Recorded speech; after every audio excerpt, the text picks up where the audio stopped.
پاکستان اور ایران نے باہمی قانونی معاونت کا معاہدہ کرنے کا فیصلہ کر لیا ہے۔ دونوں ممالک نے باہمی قانونی تعاون کا MOU کرنے کا بھی فیصلہ کیا ہے۔ مزید تفصیلات جانتے ہیں ڈان نیوز کے نمائندے طاہر شیرانی سے۔ طاہر، بتائیے گا تفصیلات کیا ہے؟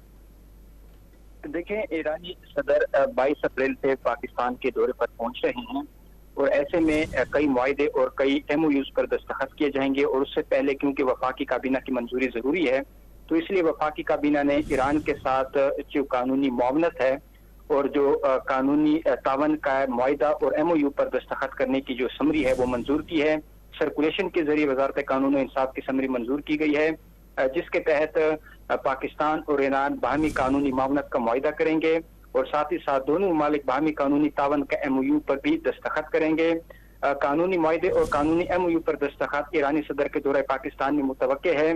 پاکستان اور ایران سول اور کمرشل امور میں باہمی قانونی معاونت کا معاہدہ کریں گے اور دونوں ممالک ایک دوسرے کے جو قانونی حوالے سے تجربات ہے اس سے استفادہ کریں گے۔